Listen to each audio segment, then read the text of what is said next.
Fala pessoal, tudo bem com vocês? Eu espero que sim. Sejam todos muito bem-vindos a mais uma palestra da segunda jornada do Setembro Amarelo. Meu nome é José Bento Fernando Souza e eu sou coordenador discente geral da Liga Acadêmica de Saúde Mental e Psiquiatria da Universidade Federal do Triângulo Mineiro, a LASP-FTM, instituição responsável pela realização deste evento. Bem, e antes de apresentar a nossa palestrante de hoje, eu quero ressaltar que o primeiro vídeo desse evento foi idealizado com o intuito de falar um pouquinho sobre a campanha do Setembro Amarelo, falar um pouco sobre os mitos que envolvem o suicídio e um pouco sobre como vai funcionar a nossa jornada. Assim, nesse primeiro vídeo, você encontrará algumas informações pertinentes ao nosso evento, como todas as regrinhas sobre como registrar sua presença, sobre as palavras-chave, sobre a live, as oficinas interativas e como se inscrever nessas. Enfim, tudo que você precisa saber sobre a segunda jornada do Setembro Amarelo está disponível nesse primeiro vídeo. Nós vamos disponibilizar aqui na descrição um link para que você possa acessá-lo. Caso ainda não tenha visto, não deixe de assisti-lo. De qualquer maneira, ao final da palestra, eu voltarei para explicar novamente sobre essas regrinhas. Combinado? Certo, então agora eu vou apresentar a nossa palestrante. A aula de hoje será ministrada pela professora Andréa Ruse. Ela é graduada em terapia ocupacional pela UFSCar, fez especialização em saúde pública com ênfase em saúde mental pela Unicamp, especialização em docência na saúde pela UFRGS, mestrado em saúde na comunidade pela USP, doutorado em saúde na comunidade também pela USP e é docente aqui na Universidade Federal do Triângulo Mineiro. Certinho? Então espero que aproveitem bastante a nossa palestra. Andréa, seja muito bem-vinda e a aula é toda sua. Muito obrigada a todos por esse convite, por essa oportunidade de estar aqui conversando com vocês, agradecer o pessoal da Liga de Saúde Mental e Psiquiatria por esse convite. É sempre um prazer poder falar, né, sobre os assuntos que a gente vem estudando, e especialmente nesse tema, que é um tema tão delicado e tão caro ao mesmo tempo. Então, é um prazer muito grande poder estar dividindo aqui esse espaço com vocês. Então, eu sou a professora Andréa Ruse, sou docente do Departamento de Terapia Ocupacional da UFTM e já há alguns anos venho aí trabalhando com a temática de saúde mental e o uso de álcool e outras drogas. E para hoje, né, eu vou conversar um pouco com vocês sobre o uso de álcool e outras drogas e o risco para o suicídio entre jovens. Eu fiz o recorte dessa população jovem por ser um tema que eu me aproximo mais e por ser também a população em que tem crescido o número de mortes por suicídio. Mas antes de começar a falar especificamente, né, dos dois temas, da relação entre essas duas coisas, eu gosto de falar, né, que assim, desde sempre da história da humanidade, dos registros que nós temos na história da humanidade, as pessoas utilizam das substâncias psicoativas, do álcool, né, das outras drogas. Então, assim, essas substâncias elas estão ligadas com a história da humanidade, desde o processo civilizatório, nas mais diversas representações culturais, né? Até hoje, por exemplo, a gente tem nas religiões o uso do álcool, por exemplo, na religião católica, né? O vinho representando o sangue de Cristo, a cachaça aí nas religiões de origem africana, a ayahuasca, a maconha, enfim. A gente tem essas substâncias relacionadas, por exemplo, com alcançar, né, o transcender, alcançar as divindades. A gente tem também a sociedade, né, registro da sociedade utilizando para contextos de cura, enfim, para aumentar a disposição, energia e para o lazer, né? a utilização das drogas se desenvolveu como um costume sociocultural. Então, né, nas diferentes sociedades, nas diferentes culturas, inclusive para facilitar as interações sociais.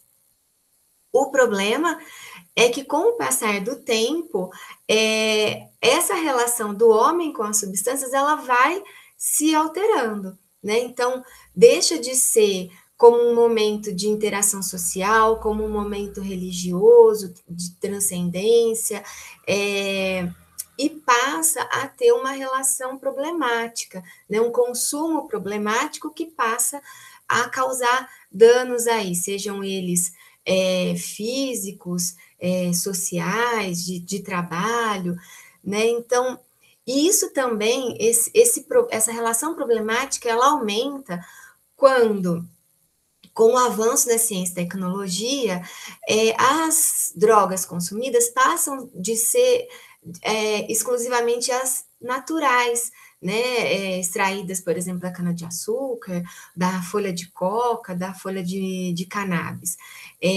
Com esse avanço da tecnologia, se tem, então, né, as substâncias produzidas quimicamente, né? Então, a gente tem as semissintéticas, que tem aí como base alguma substância natural, mas tem as exclusivamente sintéticas.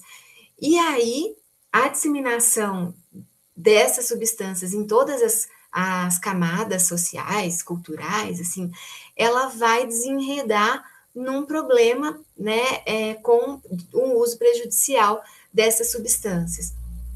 Então, a gente tem uma coisa que vem aí, né, de interação, de cura, de bem-estar, né, que era o uso dessas substâncias nos primórdios, para uma relação prejudicial, né, com e também o aumento do consumo, né? Se passa, por exemplo, o álcool a fazer um consumo prejudicial pela quantidade e frequência que se faz, enfim.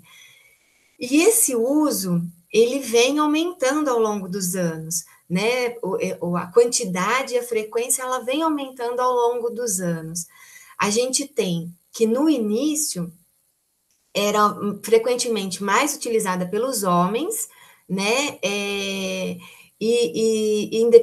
Dependendo da cultura, inclusive proibido para as mulheres. Com o passar dos anos, a gente tem um aumento do uso pelas mulheres, pelas crianças, pelos adolescentes, pelos idosos. Vale lembrar que o uso de qualquer substância psicoativa que não seja prescrita por um médico, ela é proibida, né? Mesmo o álcool, que é uma droga legalizada, o tabaco, é proibido para menores de 18 anos. Mas a gente tem, né, esse uso aumentado e disseminado para os menores, né, para as crianças e adolescentes e para os idosos também, e mulheres, que não era frequente. O último levantamento que a gente tem sobre o uso de álcool e drogas no Brasil é de 2014, que é o segundo levantamento, que é um levantamento geral, né, não por camadas específicas.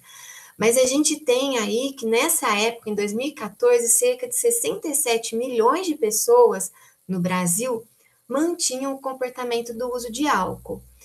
Dessas 67 milhões, 17% faziam uso prejudicial do álcool, né? Então, assim, a gente pensar em 67 milhões, né, de brasileiros fazendo uso de álcool, é muita gente. Mas desses, 17% fazem o uso prejudicial. Não vou me arriscar a falar em números absolutos, porque a conta agora de cabeça vai dar errada, mas assim, eu imagino que ultrapasse os 11 milhões de brasileiros em 2014 fazendo um uso prejudicial. Se esse uso ele vem, né, os estudos mostram que ele vem aumentando ao longo dos anos, nesses quase 10 anos que se passaram, a gente já tem um número maior que isso. Com isso, com esse uso aumentando em todas as camadas, né, em todas as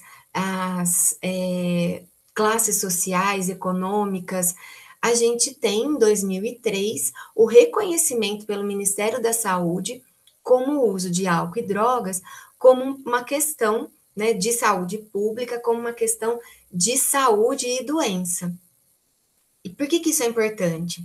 Porque a partir de então se começa a pensar em políticas para o cuidado dessas pessoas, não encarando-as como marginais, como vagabundos, entendendo, né, que esse uso problemático é uma questão de saúde e que precisa, então, de cuidados de saúde para a atenção dessa população.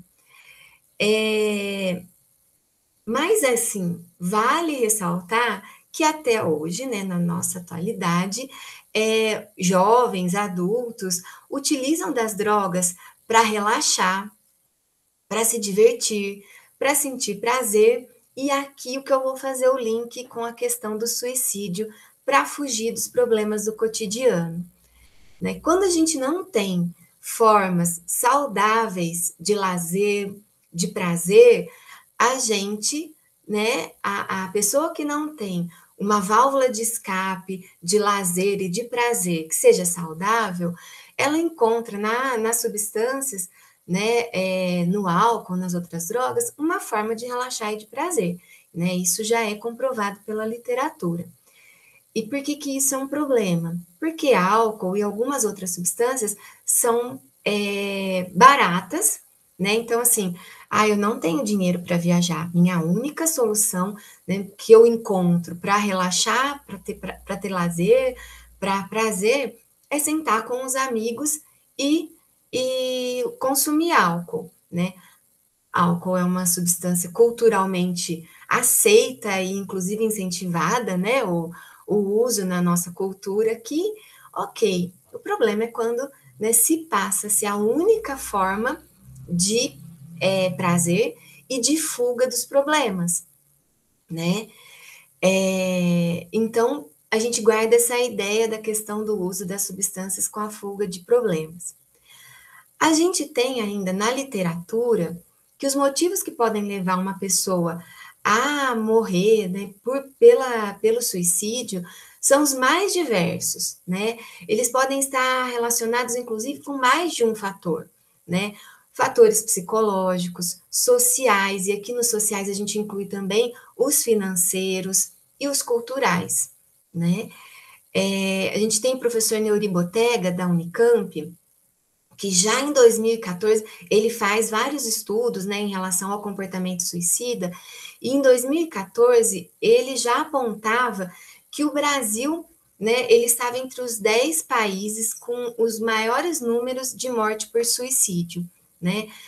E esses números lá tinham, né, um aumento de quase 30% nos últimos 20 anos. 2014, a gente já tem aí quase 30 anos, então a gente tem ainda, né, a gente manteve esse comportamento de aumento, né, das tentativas e da morte por suicídio, então a gente tem aí uma camada grande da população com um sofrimento intenso, né, que a leva à tentativa de suicídio e, nos casos mais graves, né, aí a morte pelo suicídio. Nesse estudo do professor Neuri, ele aponta que os casos mais significativos de tentativa por suicídio e de morte, né, estavam entre os homens, os idosos, os indígenas e em cidades de pequeno e médio porte populacional, né? Então, assim, os grandes centros, a gente tem um sofrimento psíquico intenso, mas que as pessoas acabam encontrando outras formas de expressar, né? Não acho legal eu dizer que é uma forma de expressar esse sofrimento, mas, enfim, nos pequenos centros, acaba tendo, nas pequenas cidades, acaba tendo mais esse comportamento. Isso porque a gente vai ver, né, se tem uma questão cultural envolvida, tem uma questão de que quando se aparece, né, os casos de suicídio mais próximo das pessoas que estão com ideação suicida, isso é uma forma de encorajamento. Então, assim, nas cidades pequenas, isso circula mais do que nos grandes centros urbanos, né? E também é importante ressaltar, já nesse estudo ele também aponta isso e ressalta, que tem vários outros fatores que acabam, né, influenciando para esse comportamento, principalmente as doenças mentais, no sentido, né, os transtornos mentais, depressão e transtorno afetivo bipolar, e a dependência de substâncias, né, o álcool e as outras drogas psicoativas. Então, né, a gente tem estudos apontando que os transtornos mentais, de maneira geral, eles estão relacionados ao comportamento suicida, englobando aqui o uso de álcool e outras drogas. A gente também tem que, segundo a OMS, né, a Organização Mundial de Saúde, o suicídio é a segunda principal causa de morte entre os jovens entre 15 e 29 anos, né? Só fica abaixo para as causas relacionadas à violência interpessoal e ao trânsito. Se a gente for pensar, a gente tem 800 mil pessoas que morrem por suicídio a cada ano, né? E isso chega naquele número triste que a gente conhece de uma pessoa, né, de um suicídio a cada 40 segundos. Em relação à morte por violência e pelo trânsito, elas também se relacionam ao consumo de substâncias, né? Seja pelo agressor estar sob o efeito de substância e aí cometer o assassinato, seja pela vítima estar sob efeito de substância e não conseguir se defender. O mesmo ocorre no trânsito, né, que a gente tem aí motoristas sob efeito das diversas substâncias que provocam acidente, ou a pessoa que não consegue, né, pela questão da diminuição de coordenação, enfim, ela não consegue, ela vai fazer, né, atravessar a rua de uma maneira que não devia, num local que não devia, e acaba sendo atropelada. Então, tanto o motorista quanto a vítima podem estar sob o efeito, mais comum nesses casos o motorista. Ou seja, né, essas são mortes consideráveis, mortes evitáveis, né? Se a gente for pensar no cuidado, a pessoa que tem o risco por morte por suicídio e na questão da violência e do trânsito. Tá, Andréia, mas e aí, vamos lá, como é que tudo isso, né, esse uso de drogas pode se relacionar mais diretamente com a questão da morte por suicídio? Trouxe algumas coisas aqui para a gente pensar, né? O uso prejudicial de álcool e outras drogas, ele pode aumentar a probabilidade de morte por suicídio em pessoas que apresentam aí outra condição que predisponha o ato. Lembrando lá que a gente tem os motivos psicológicos, sociais, financeiros, né, e culturais, junto com os transtornos mentais, né, além dos transtornos mentais. A gente tem estudos que mostram que o uso combinado de substâncias, por exemplo, álcool e cocaína, álcool e crack, álcool e maconha, principalmente álcool e cocaína e seus derivados, pode aumentar o risco da ideação suicida. Lembrando, né, que a ideação suicida, ela é a representação mental sobre como acabar com a própria vida, ou seja, né, o desejo e a intenção de se matar. As pessoas com histórico de internação hospitalar devido ao uso excessivo, né, o uso problemático de álcool e outras drogas, ou por envolvimento em violência, tem estudos que mostram que elas têm 5 vezes mais chances de tentarem, né, o autoextermínio, né, tentarem aí o suicídio durante a próxima década dessas internações. A gente ainda tem estudos que mostram que os atendimentos em serviços de urgência e emergência de pessoas que deram entrada por tentativas de suicídio, além do consumo de álcool, né, que antes da tentativa, então assim, 21% dessas pessoas que foram atendidas no serviço de urgência e emergência, elas consumiram álcool para elas relatam que era para encorajar o ato, né? Além disso, também foi diagnosticado, né, identificado no sangue, o uso de maconha e de cocaína em 7,5% dessas pessoas, né? E no histórico das pessoas que deram entrada, né, no serviço, nesses estudos, o histórico de uso de alguma substância ou de dependência de substâncias acontece em 10% dos casos. Lembrando, né, que a gente tem aí que homens, eles acabam morrendo 4 vezes mais, né, tem um número 4 vezes maior do que o de mulheres por suicídio.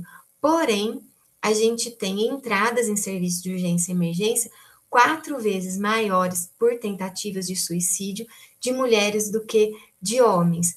E isso tem relação com o tipo de tentativa, né? Os homens acabam fazendo a tentativa ou morrendo por mortes mais violentas, então por arma de fogo, por meios mais violentos que acabam chegando ao ato em si do que a mulher. Que mais que a gente pode pensar aqui? Que então, né, a população masculina ela morre mais por suicídio do que a mulher, mas que ainda é um tabu muito grande a gente falar sobre suicídio, né?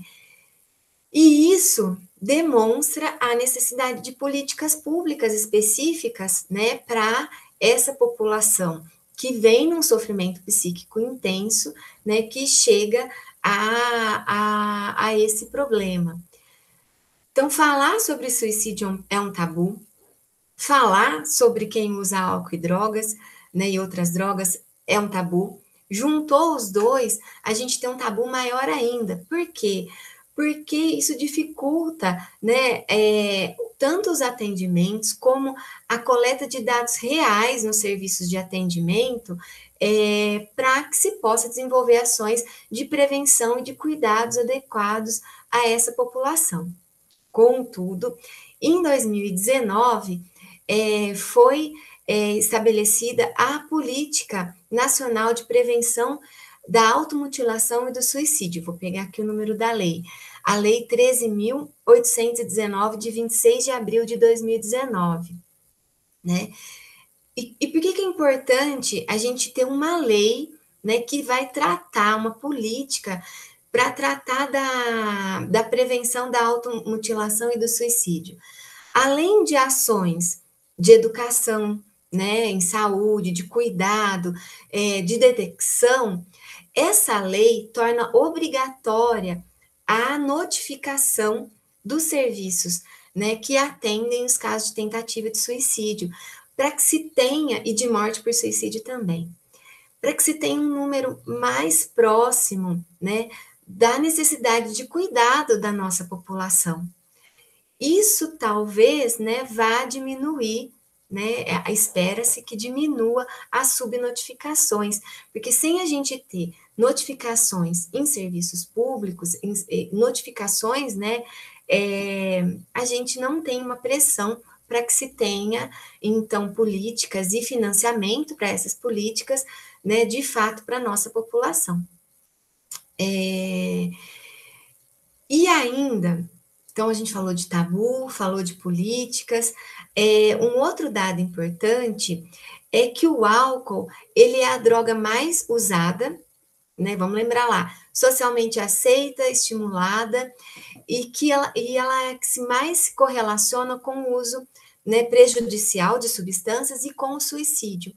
Então, isso tem que ser levado em consideração nessas políticas, uma vez que, sim, tem um amplo uso pela nossa sociedade e muitas vezes ele é incentivado como forma de socializar, né? Então, assim, pessoas que têm vergonha, pessoas que têm aí uma certa dificuldade de socialização, são mais introspectivas, mais tímidas, utilizam-se do álcool para poder, né, se socializar melhor. E lembrar que essas características de introspecção, de timidez, de afastamento do convívio social, podem ser sinais também, podem ser indicativos de problemas, né, com a saúde mental e que pode, né, vir a desenvolver aí baixa autoestima e uma série de fatores que podem, para as pessoas que têm aí, né, algum fator de risco para a questão do suicídio, pode se somar as duas questões juntas e o que dificulta, então, o que aumenta o problema para essa população. E também alguns transtornos mentais, eles são recorrentemente associados ao comportamento suicida. Como eu falei, a depressão, transtorno afetivo bipolar, e aqui entra também a esquizofrenia e a dependência das substâncias, como eu já falei.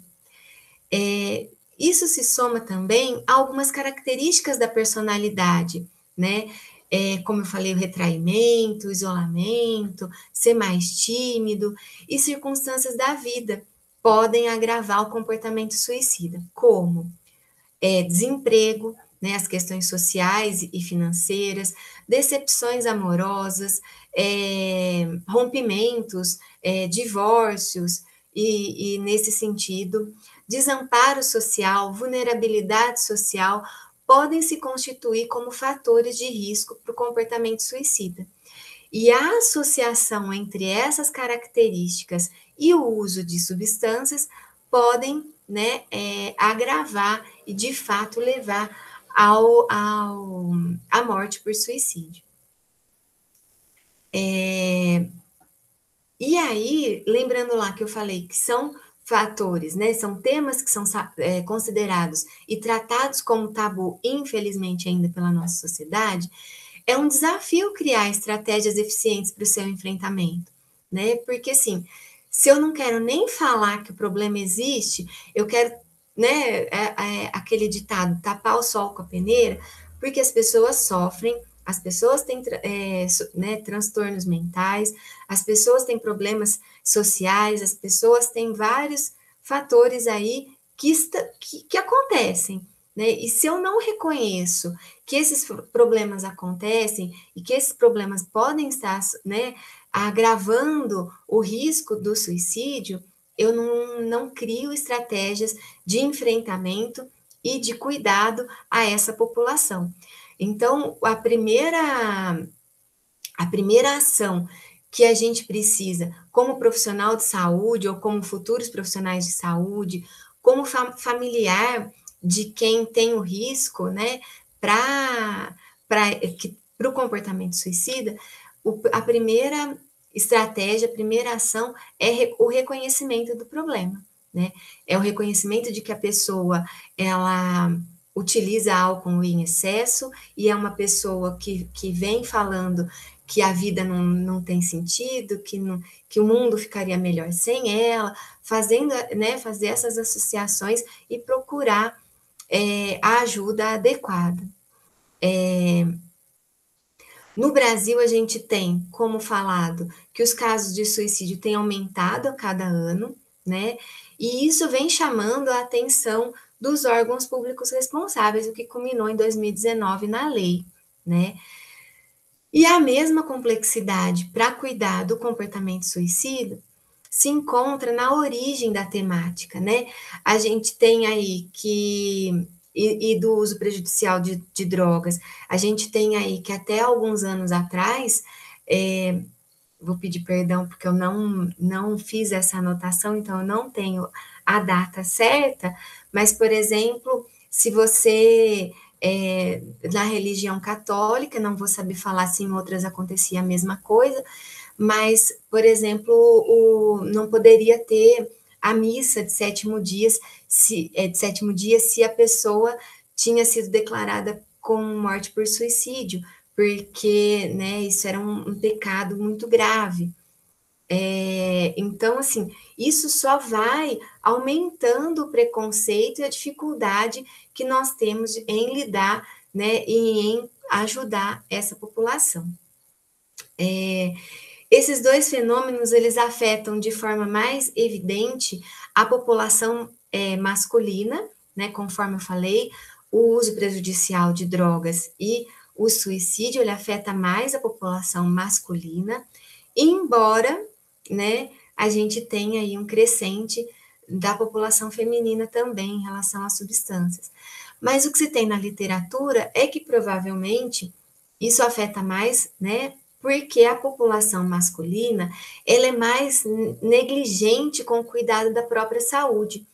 Então, até que se identifique, né, que precisa de ajuda, que a pessoa reconheça que ela precisa de ajuda, ou que as pessoas próximas reconheçam que precisam ajudá-la a se cuidar, o problema já está mais grave, né? Então, assim, o uso das substâncias já está mais grave, ou essa ideação suicida já vem carregando, assim, já vem sido carregada pela pessoa há mais tempo, né? Então, muitas vezes a pessoa nunca nem chegou a dar nenhum sinal, né, tão evidente, e a família não percebeu, né? Porque a gente tem na nossa cultura também, vocês percebem que tudo isso, né, esses temas de hoje, eles são muito costurados socialmente, assim, né, culturalmente. São questões que ao longo dos anos a nossa cultura vem fechando aí de uma forma que dificulta o cuidado da população. O que eu estava dizendo? Que culturalmente o homem ele tem que se colocar como alguém forte, que tem que dar conta dos problemas da família e dos seus problemas, que quase que uma rocha, né, gente? Assim, e assim, a gente sabe que isso vem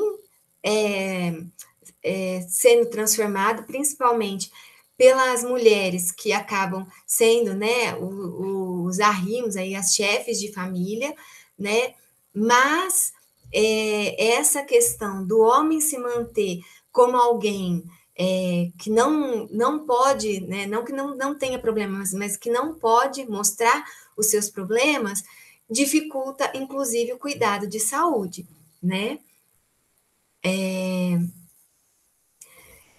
Mais uma vez frisando, então, que a ideação suicida ela tem uma forte conexão com o consumo combinado de drogas, né, de álcool e alguma outra droga, e isso é um dos motivos pelos quais esse problema ali cresce na população jovem, né? Porque dentro dessa geração atual, assim, dos jovens, é comum a experimentação pelo prazer, pelo lazer, pela recreação, e acaba-se, né, que se tem esse uso combinado de substâncias, e isso aumenta aí o problema, né, da questão da ideação suicida.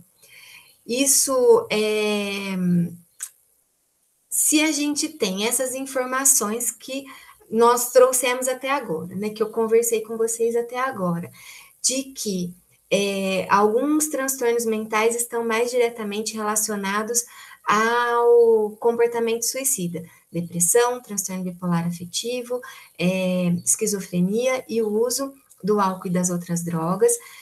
Se a gente tem que o uso combinado de substâncias, ele potencializa o risco do suicídio, né? E se a gente tem que alguns comportamentos, né, como o isolamento, a retração, para essa população que já tem o risco instalado, são chamativos, né, para a gente pensar que essa pessoa merece um cuidado, uma atenção mais específica, a gente pode pensar que então a gente pode agir de forma proativa e ficar atenta, né, a esses sinais apresentados de forma a encontrar soluções de cuidado e, né, quiçá, de salvar as vidas dessas pessoas.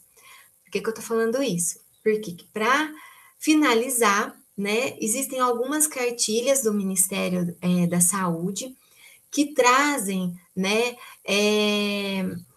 como que a dependência, né, os sinais de alerta em relação à dependência e ao comportamento suicida. Há algumas cartilhas que vão tratar especificamente para quem tiver interesse, elas são disponíveis, né, na internet de forma gratuita. Vocês podem encontrar a questão do manejo do comportamento suicida para criança e adolescente, para a população jovem, para os idosos, para populações específicas como os indígenas, né? E aí, para fechar essa nossa conversa, eu trago quais que são os sinais de alerta, né, entre a dependência química e a questão da ideação suicida. Existem, né, vamos deixar claro que existem alguns sinais que são mais, né, se a gente pensar aí num semáforo que acende a luzinha vermelha de, opa, vamos parar e observar, né, seja o paciente, o usuário, seja o meu familiar, né, e aí a gente já tem que ficar mais atento. E que a união desses sinais, desses problemas de saúde mental, do uso de drogas, elas potencializam o risco para o suicídio.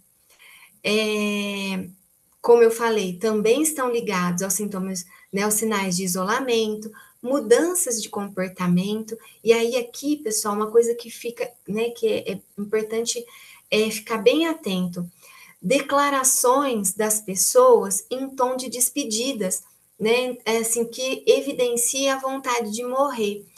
Inclusive, nas redes sociais, se a gente for pensar hoje, o maior veículo de comunicação, né, do mundo são as redes sociais. Ok, né, meu avô não usa rede social, não usa Instagram, André, o que eu faço?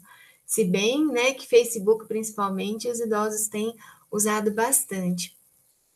Mas, né, temos a família para ficar de olho, né? Então, quando o jovem, né, ou vamos pensar lá no avô, que eu citei agora, mas eu falei que ia me atentar à população jovem, começa com postagens, se referindo, né, como em tom de despedida, de que foi muito bom, né, que ter essas amizades, num outro momento que foi muito bom poder conviver, e a gente vem percebendo esse comportamento mais entristecido, a pessoa se mantendo mais isolada, isso é um sinal de alerta importante.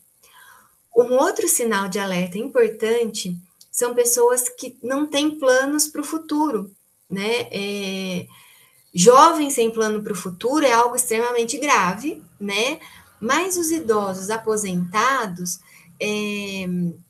precisam desenvolver planos, ainda que pequenos planos para o futuro, né? Então, assim, se eu não tenho a menor vontade de estar aqui a semana que vem, por que eu preciso continuar vivendo?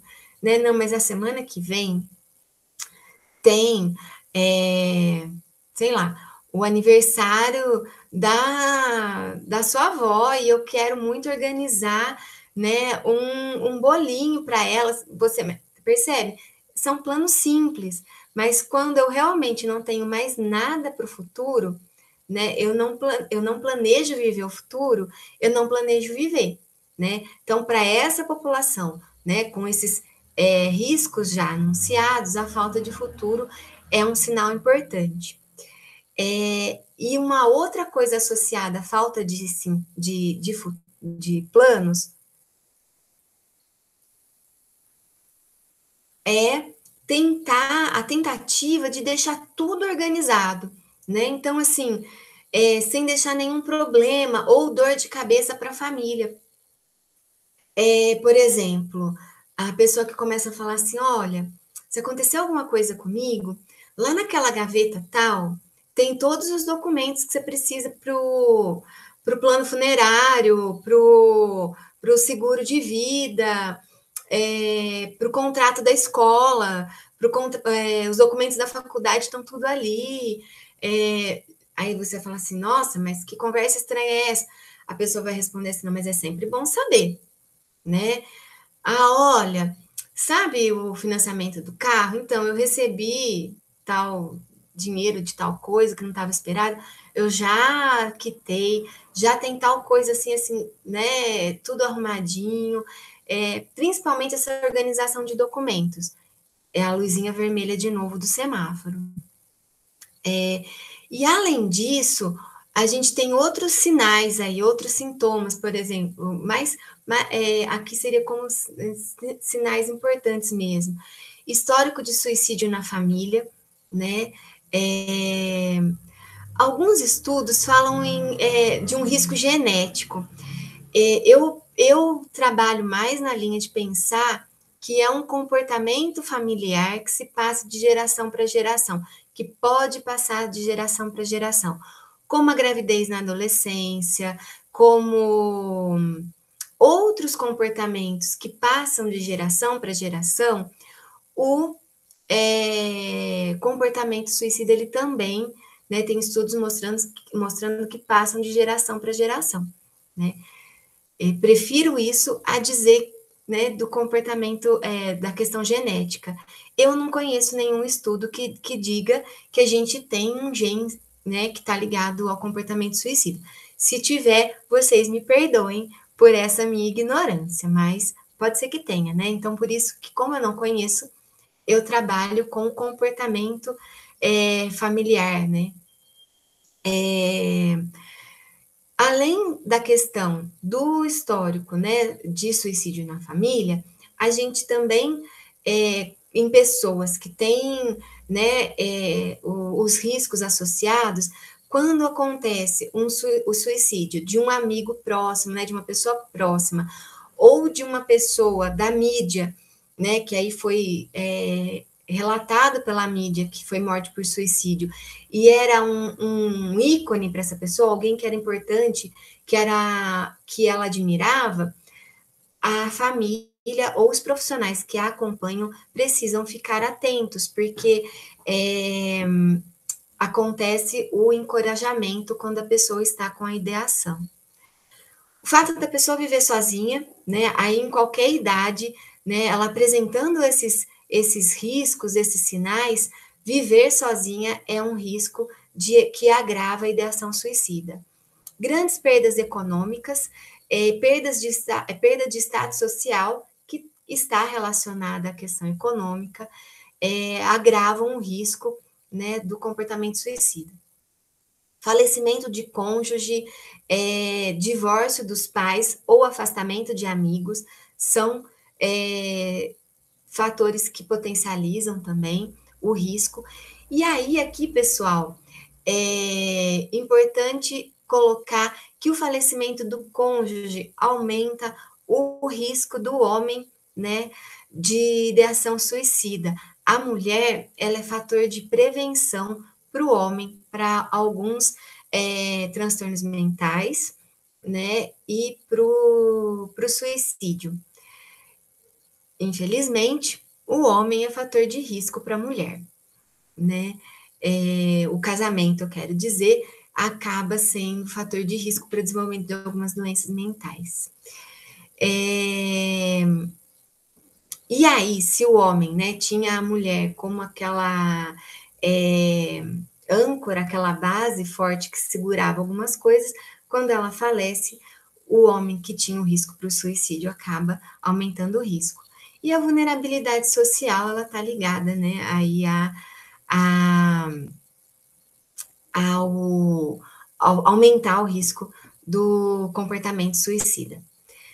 Pessoal, espero que eu possa ter contribuído, né, com a jornada, no sentido de pensar como que as substâncias psicoativas, né, o álcool e as outras drogas estão relacionadas aí ao comportamento suicida, a pensar um pouquinho, né, para os profissionais de saúde, os futuros profissionais de saúde, um pouquinho no manejo e como que a gente pode ficar atento no sentido da prevenção do comportamento, né, e fico à disposição, se quiserem entrar em contato depois, pode ser via a Liga, né, que a Liga me passa aí as dúvidas, a gente pode trocar informações, ou podem entrar em contato comigo via e-mail da instituição, o meu e-mail institucional é andrea, sem i, .pereira@uftm.edu.br.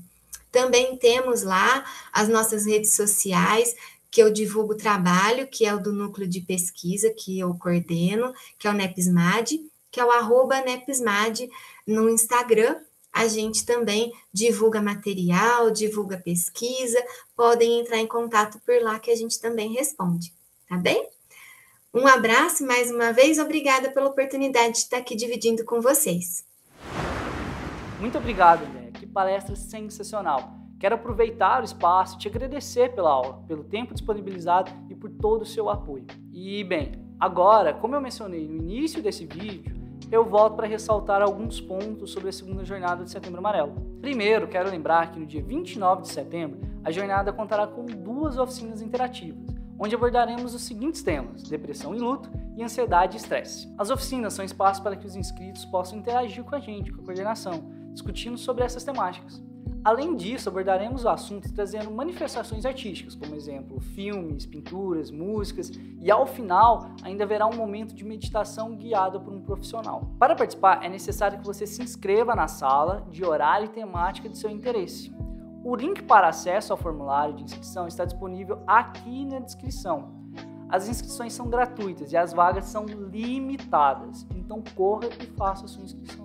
Agora, eu tenho aquele recadinho de sempre para aquelas pessoas que se inscreveram previamente no nosso evento e que querem receber o seu certificado de ouvinte. A jornada contém 14 vídeos ao total. Em cada um desses vídeos há uma palavra-chave diferente e que você irá precisar para registrar a sua presença. Ela aparece em diversos momentos da palestra aqui no canto inferior do seu vídeo, aonde eu estou apontando, inclusive nesse vídeo. Então, caso você não tenha visto, volta um pouquinho o vídeo, procura, você vai achar e aí você anota. No dia 28 de setembro, em nosso último vídeo, nós iremos disponibilizar um formulário para que você possa registrar sua presença. Neste formulário, você deverá preencher com todos os seus dados. E, por favor, verifiquem se não há nenhum erro, pois isso impossibilita a emissão do certificado. E também você irá preencher com as palavras-chave. Para você receber o seu certificado, você precisa ter uma presença mínima de 75%. Ou seja, das 14 palavras-chave que nós disponibilizamos para vocês, vocês precisam preencher o formulário com no mínimo 10. Assim, você registrará a sua presença e também receberá o seu certificado. O link de acesso ao formulário de presença estará disponível na descrição do nosso último vídeo e também na bio do nosso Instagram. Além disso, ainda enviaremos uma mensagem para o seu e-mail, ressaltando essas informações e com o link de formulário. Fique atento, pois esse formulário será fechado no dia 30 de setembro, ao final da nossa live. Após o fechamento, não será possível responder o formulário e você não poderá registrar a sua presença e nem receber o seu certificado. Vale lembrar que no dia 30 de setembro, como eu já falei, iremos realizar uma live para esclarecer eventuais dúvidas que surgiram acerca das temáticas trabalhadas aqui e presentear vocês com alguns prêmios. Aqui na descrição há um link no qual você poderá enviar as suas dúvidas. Então eu queria te agradecer por ter assistido esse vídeo. Se você gostou, se inscreve aqui no nosso canal, curta e compartilhe esse vídeo com seus amigos e familiares. A segunda jornada do Setembro Amarelo é um evento aberto para todo o público e todos podem assistir. Nós precisamos falar do suicídio, nós precisamos falar desse assunto e nós só vamos conseguir alcançar uma grande quantidade de pessoas com a sua ajuda. Então compartilhe esse vídeo, por favor. No mais, novamente, muito obrigado pela sua presença, espero que estejam gostando bastante do nosso evento e até mais.